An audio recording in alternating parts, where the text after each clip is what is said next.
স্বাধীনতা দিবসের দিনে দাঁড়িয়ে আমাদের একটাই আওয়াজ যে রাজ্য জুড়ে যে স্বৈরাচারী শাসক মমতা বন্দ্যোপাধ্যায় পদত্যাগ করো, মমতা বন্দ্যোপাধ্যায়কে পদত্যাগ করতে হবে, এটা ছাড়া অন্য কোনো বক্তব্য নেই।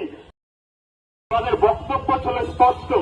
যখন ওই সেমিনার হলে যখন আমার এই বোনটাকে রক্তাক্ত অবস্থায় যখন আমরা দেখতে পেল পুলিশ প্রশাসন কাকে রক্ষা করতে তার প্রাথমিক অবজারভেশনে যেটাকে আত্মহত্যা বলে চালাবার চেষ্টা করেছিল।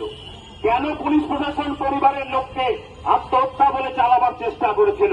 আসলে সেদিন থেকে আমরা আশঙ্কিত ছিলাম যে এ রাজ্যের বর্তমান শাসক দল আজকে এই আরজিকরের যে ঘটনা ঘটেছে এই ঘটনার সঙ্গে যুক্ত কোন বড় মাথাকে আড়াল করবার চেষ্টা চলছে। কিন্তু এই বাংলার বুকে অতীতের একাধিক আন্দোলনের ইতিহাস থেকে আমরা যারা জানতে পারি ইতিহাস থেকে, এবং এই বাংলার তরুণ প্রজন্ম, এই বাংলার নারী যারা গতকাল রাত্রিবেলায় স্বাধীনতা দিবসের প্রাক্কালে গোটা রাজ্য জুড়ে যেভাবে রাজপথে এসে নেমে এসেছে, তাতে একটাই বক্তব্য যে রাজ্যের বুকে গত 13 বছর ধরে যেটা শুরু হয়েছিল বাসটিতে, যেটা কান্দনি দেখেছে, কাটুয়া দেখেছে, খরজুনা দেখেছে, ধূপগুড়ি দেখেছে, কুশমুন্ডি দেখেছে, একের পর এক মা বোনেরা বারবার তৃণমূলের বসন্ত গুন্ডাদের দ্বারা ধর্ষিত হয়েছে। দর্শকরা মাথা উঁচু করে রাজপথে ঘুরে বেরিয়েছে, তৃণমূলের প্রশাসন তাদেরকে বারবার ঘাত করেছে, আর এ রাজ্যের মা বোনেরা বিচার পায়নি।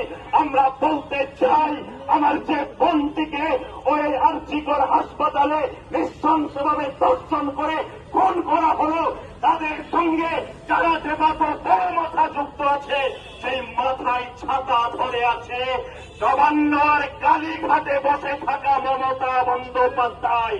তাই সবার আগে আজকে এই স্বাধীনতা দিবসের প্রাক্কালে, স্বাধীনতা দিবসের দিনে দাঁড়িয়ে আমাদের একটাই আওয়াজ যে রাজ্য জুড়ে যে স্বৈরাচারী শাসক মমতা বন্দ্যোপাধ্যায় পদত্যাগ করো, মমতা বন্দ্যোপাধ্যায়কে পদত্যাগ করতে হবে, এটা ছাড়া অন্য কোনো বক্তব্য নেই।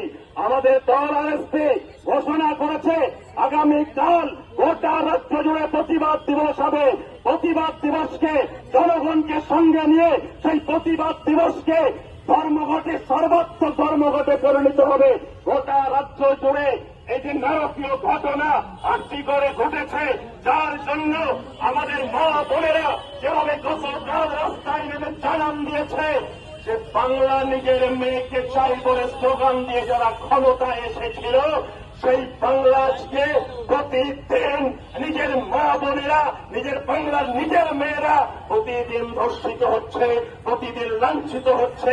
আর একজন নবান্নের 14 তলায় বসে আছে, তিনিও আজকে তিনি নারী।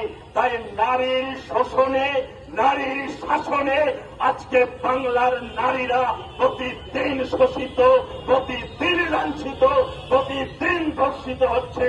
তাই আজকে ওই মমতা বন্দ্যোপাধ্যায়ের হাত থেকে বাংলাকে বাঁচাতে, বাংলার মা বোনেদেরকে বাঁচাতে, বাংলার তরুণ প্রজন্মকে বাঁচাতে অবিলম্বে মমতা বন্দ্যোপাধ্যায়ের পদত্যাগের দাবিতে বিএসইউ ওয়ারওয়াইএফ নিখিলবঙ্গ মহিলা সংঘ এবং আমাদের দল আরএসপি গোটা রাজ্য জুড়ে আগামীকাল রাস্তায় নামবে এবং প্রতিদিন আমরা রাজপথে থাকব। কোন পুলিশের লাঠি, কোন পুলিশের অত্যাচার এই বাংলার বুকে বামপন্থী আন্দোলনকে দমিয়ে রাখতে পারেনি, আগামীতেও পারবে না। এটা বাংলার তরুণ প্রজন্মের স্প্রিট। আজকে দেওয়াল লিখন যারা পড়তে পারছে না, তাদের কাছে একটাই কথা বলবো, মানুষ এসেছে রাজপথে, সেই মানুষই নতুন বাংলার সূচনার ডাক দিচ্ছে। আর সেই সূচনার ডাকের সঙ্গে বাংলার মানুষ আছে এবং সেই বাংলার মানুষ থাকবে। বাংলার মানুষ মিলেই একদিকে যেমন আরজিকরের নারকীয় ঘটনা যারা ঘটায়, হাতরাসের নারকীয় ঘটনা যারা ঘটায়, তাদেরকে বিরুদ্ধে রাস্তা জুড়ে মিছিল হবে। আপনারা